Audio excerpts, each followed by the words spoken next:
Middle class लोगों के लिए इनकम का लिमिटेड होना, जिससे न तो वो अपने पैसे सेव कर पाते हैं और न ही उनकी कोई फ्यूचर प्लानिंग होती है, क्योंकि उनके पास पैसे ही नहीं बचते। घर और परिवार चलाते चलाते तो बिल्कुल थक चुके होते हैं, वो पैसे क्या सेव करें और फ्यूचर में उन्हें बहुत सारी परेशानियों का सामना करना पड़ता है। तो एक मिडिल क्लास फैमिली अपने लिमिटेड इनकम को कैसे इंक्रीज कर सकती है, कैसे वो अपने कमाई का स्रोत बढ़ाकर पैसे इकट्ठा कर अपने फ्यूचर सिक्योर कर सकते हैं, यही बातें मैं इस वीडियो में डिस्कशन करने वाला हूं। लेकिन इन बातों को जानने से पहले कि हम अपने लिमिटेड इनकम को इंक्रीज कैसे कर सकते हैं, हमें यह समझना जरूरी है कि फैमिली क्या होती है और हमारी फैमिली हमारी इनकम को इंक्रीज या डिक्रीज करने में फैमिली का कितना बड़ा रोल हो सकता है। मेनली फैमिली को हम दो भागों में बांट सकते हैं, joint family and nuclear family, मतलब संयुक्त परिवार एंड एकल परिवार। ज्वाइंट फैमिली में बहुत सारे मेंबर होते हैं, जैसे माता पिता, भाई बहन, चाचा चाची, दादा दादी और भी कुछ रिलेटिव्स होते हैं। ये जब एक साथ रहते हैं, एक ही जगह रहते हैं, उसे ज्वाइंट फैमिली बोलते हैं। और एकल फैमिली जो होती है उसमें सिर्फ हमारे माता पिता हमारे साथ रहते हैं, तो हम उसे एकल फैमिली बोलते हैं। और अभी इंडिया में क्या है कि अभी इंडिया में एक क्रेज चल चुका है कि लगभग ज्वाइंट फैमिली तो खत्म ही होती जा रही है, लोग सिंगल सिंगल रहना पसंद कर रहे हैं। लोग का ये सेंस बन चुका है कि हम अगर सिंगल रहेंगे तो अभी से ज्यादा हम सक्सेस हो सकते हैं, अभी से ज्यादा हमारे पास धन इकट्ठा हो सकता है, इसलिए शायद लोग अब सिंगल ही रहना पसंद करते हैं। और उनके माइंड में ये भरा हुआ है कि अगर हम सिंगल रहेंगे तो फ्यूचर में हमारे पास बहुत सारा धन इकट्ठा रहेगा। खैर, फैमिली पर हम फिर कभी चर्चा करेंगे, अभी फिलहाल हम आते हैं अभी के टॉपिक, आज के टॉपिक पर। जो हमारा टॉपिक है कि हमने अपने एक लिमिटेड इनकम को इंक्रीज कैसे करना है। तो अगर आप एक ज्वाइंट फैमिली से आते हो जहां कुछ ऐसे मेंबर भी हैं जो एडल्ट हैं और वो काम कर सकते हैं और वो काम कुछ भी नहीं करते, तो आपकी कोशिश सबसे पहले ये होनी चाहिए कि जितनी जल्द हो सके उन्हें भी कुछ काम ऐसे दिए जाए जिससे वो अपने आप को बिजी रह सके, सेल्फ डिपेंडेंट बन सके और हेल्दी रह सके, और साथ में कुछ आमदनी भी उनके द्वारा आ सके जिससे कि हमारी मदद हो सके, आपकी मदद हो सके। एकल परिवार के मुकाबले ज्वाइंट फैमिली ज्यादा खुशहाल होती है, क्योंकि ज्वाइंट फैमिली में सभी के पास अपने अपने कुछ काम होते हैं जिससे कि आमदनी का जरिया बना रहता है। और भी बेहतर तब होता है जब सभी के काम अलग अलग हो, एक ही काम में लोग ना रहे,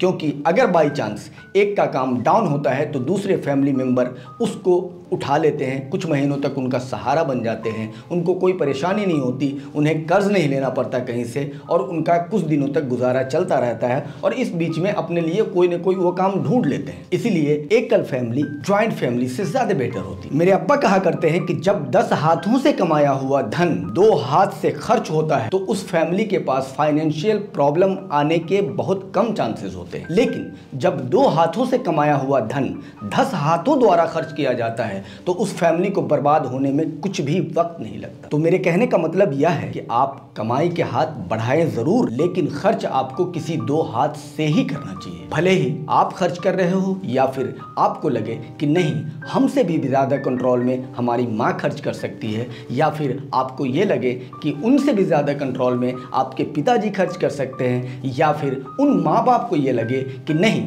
उनसे भी ज्यादा कंट्रोल में उनकी बहू जो आई हुई है वो खर्च कर सकती है, तो आप सारे फैमिली मेंबर को यह बात ध्यान रखनी चाहिए कि जो सबसे लायक है, जो कंट्रोल में खर्च कर सकता हो, उन 2 हाथों को अपनाए और उन 2 हाथों में अपने कमाई का सारा हिस्सा दे, ताकि आपका लिमिटेड एक खर्च हो और आपके पैसे सेव हो सके। और एक ज्वाइंट फैमिली में अगर फ्यूचर के लिए कुछ भी धन इकट्ठा किया जाता है या कुछ जायदाद खरीदी जाती है या कहीं प्लॉट लिए जाते हैं तो उनमें सभी का बराबर का हक होता है। तो हम सभी को यह जान लेना चाहिए कि सबसे पहले अपने फैमिली मेंबर से ही अपने कमाई का जरिया बढ़ाने की कोशिश करनी चाहिए। सेकेंड बात है बजटिंग। बजट क्या होता है, आपको बजट क्यों करना चाहिए, ये समझने के लिए आपको सबसे पहले ये समझना होगा कि ये बजट है क्या। तो यह एक ऐसा सब्जेक्ट है जिनकी आदत जिसको भी लग गई उसके पास फाइनेंशियल प्रॉब्लम कभी नहीं हुआ, चाहे वह थोड़े कमाई वाले लोग हो चाहे वह बहुत बड़े कमाई वाले लोग हो, हर किसी को इस बजटिंग की आदत होनी चाहिए। और इसकी जानकारी दी जाए तो ये बहुत बड़ा चैप्टर है, लेकिन हमें और आपको उतना डीप जाने की जरूरत नहीं है। इसको सिर्फ इस तरह से समझ सकते हैं कि हमारा जो फाइनेंशियल प्लान प्रोसेस होता है उसे यह बहुत ही स्ट्रॉन्ग और आइडियल बना देती है। बजटिंग में आपको अपना डेली का सिर्फ 10 मिनट देना है, वो भी रात को सोने से पहले। अब आपको करना क्या है, सबसे पहले तो आप इसको एक चैप्टर बनाएं इनकम का, जिसमें आपके इनकम कहाँ कहाँ से आ रहे हैं उसे नोट डाउन करें। जैसे आपका सैलरी आता है, जैसे आपने अगर कोई मकान ले रखा है और वो किराए पर चढ़ा रखा है, वो रेंट आ रहा हो, या फिर आप अगर फ्रीलांसिंग से या ऑनलाइन कुछ कमाई आ रही हो आपकी, या फिर आपके वो पैसे जो कहीं पर आपने इन्वेस्ट किए हो और वो आपको बोनस के रूप में वापस आ रहे हैं, तो जो भी आपके इनकम्स के स्रोत हैं उन्हें एक चैप्टर बनाकर नोट डाउन करके रखें। आपको क्या करना है कि उस इनकम से जब खर्च करते हो उन्हें सबसे पहले 2 भागों में बांट लेना है। सबसे पहला खर्च का 2 भाग जो होता है, एक होता है अस्थाई और दूसरा होता है अस्थाई। अस्थाई जो खर्च होते हैं वो होते हैं आपका मंथली कहीं पर रेंट लेकर के, अगर मकान लेकर के आप हैं तो वो मंथली किराया होता है, या फिर कहीं से आपने लोन ले रखा है वो मंथली इंस्टॉलमेंट होता है।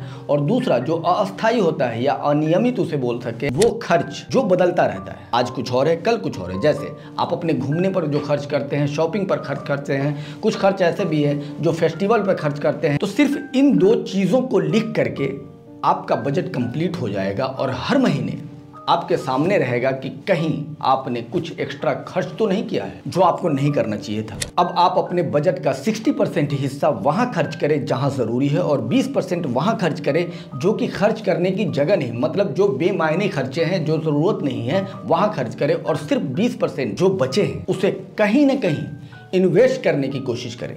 बचत नहीं करना है, बचाकर अपने घर में रखेंगे या अपने अकाउंट में रखेंगे तो वो पैसे फिर से खर्चे हो जाएंगे, आपसे खर्च हो सकते हैं। इसलिए आपको इन्वेस्ट करना है, बचत नहीं करना है। अब बचत और इन्वेस्टमेंट में फ़र्क क्या होता है ये बताने के लिए मैं इस पर अगली वीडियो डालूंगा। तीसरा point, always try self skill development. हमेशा आपकी ये कोशिश होनी चाहिए कि आप जिस भी फील्ड में हो, आप जिस फील्ड का भी जॉब कर रहे हो, उसका स्किल धीरे धीरे आप अपने अंदर इंक्रीज करते रहें, ग्रो करते रहें। इससे आपको फ्यूचर में फ़ायदा यह होगा कि धीरे धीरे आपकी सैलरी भी वो कंपनी बढ़ाती चली जाएगी। अगर आप कहीं पर जॉब में हो तो आपको, आप जिस भी फील्ड में काम कर रहे हो, उसका स्किल धीरे धीरे बढ़ाने की कोशिश करनी चाहिए। 4th पॉइंट है साइड इनकम। एक ऐसा काम जो आप अपने रोजगार के अलावा अपने वेस्ट टाइम को, जो आपका वेस्ट टाइम है, उसको यूज़ कर वहाँ से कुछ इनकम जनरेट कर लेते हैं। जैसे बहुत सारे लोग हमारे समाज में ऐसे होते हैं जो अपने फैमिली प्रॉब्लम के कारण उनके अंदर जो क्वालिटी होती है, जैसे किसी के अंदर राइटिंग की क्वालिटी होती है, किसी के अंदर फोटोग्राफी की क्वालिटी होती है, किसी के अंदर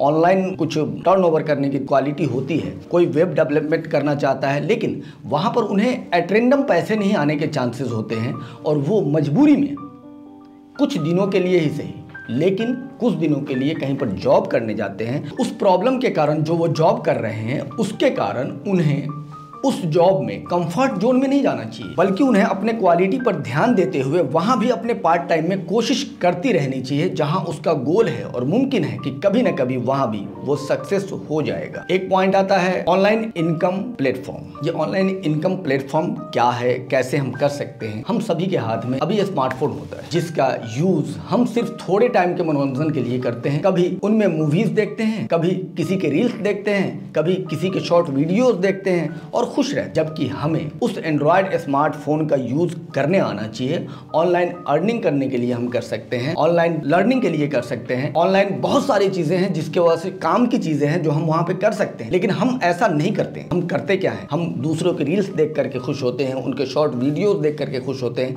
हमारे गोल कुछ और होते हैं, हमारे प्रोफेशन कुछ और होते हैं, लेकिन अपने प्रोफेशन से मिलता जुलता बहुत कम चीज़ बहुत कम लोग देखते हैं। लेकिन ये ऑनलाइन प्लेटफॉर्म ऐसा प्लेटफॉर्म है जहां पर आप कुछ समय अगर वर्क करते हैं तो आपको वहां से अच्छा खासा पैसा मिल सकता है। जैसे फ्रीलांसिंग में आपको वर्क करना चाहिए, फाइबर में करना चाहिए, अपवर्क में करना चाहिए, गूगल एडसेंस से करना चाहिए, यूट्यूब से कमा सकते हैं, ज़ेरोदा से कमा सकते हैं, मीशो से कमा सकते हैं, और भी बहुत सारे प्लेटफॉर्म है जहां जिसमें भी आपको अपनी रुचि दिखाई दे उसे उसका स्किल बढ़ा करके, उसे करके, उसकी जानकारी इकट्ठा करके और उस पर वर्क करना शुरू करके आप कुछ दिनों में वहां से पैसे कमा सकते हैं। और आप खुद से इतनी जानकारी इकट्ठा करें जिससे आप वहां से अच्छा खासा अमाउंट अर्न कर सके। और अगर आपको लगता है कि कुछ बातें जो आपको खुद समझ में नहीं आ रही है, तो जो मैंने ऊपर कहा है कि आपको जो 20% आप जो भी कमाते हैं उसका जो 20% आपको रखना है, वो 20% आपको फिलहाल अपने ऊपर यहाँ इन्वेस्ट करना है। जो आप अपने ऊपर किसी स्किल को सीखने के लिए लगा रहे हैं उसे आप खर्च ना समझे, वो आपका इन्वेस्टमेंट है। एक दिन आप जो आज लगा रहे हैं उससे 10 गुना 100 गुना आपको वो दे सकता है। तो आप जो 20% यहाँ पे लगा रहे हैं, थोड़े टाइम के बाद आपको यहाँ से भी इनकम आना शुरू हो सकता है। आप इसे करना शुरू कर दें। अब बात आती है नेटवर्क की। नेटवर्क एक ऐसी चीज़ है जो हर फील्ड में आपको ज़रूरत पड़ेगी। अगर आप स्टूडेंट हैं, वहाँ अच्छे दोस्त अगर मिल जाते हैं जो पढ़ते हैं, सेल्फ स्टडी करते हैं, वहाँ का नेटवर्क भी आपको वर्क करेगा।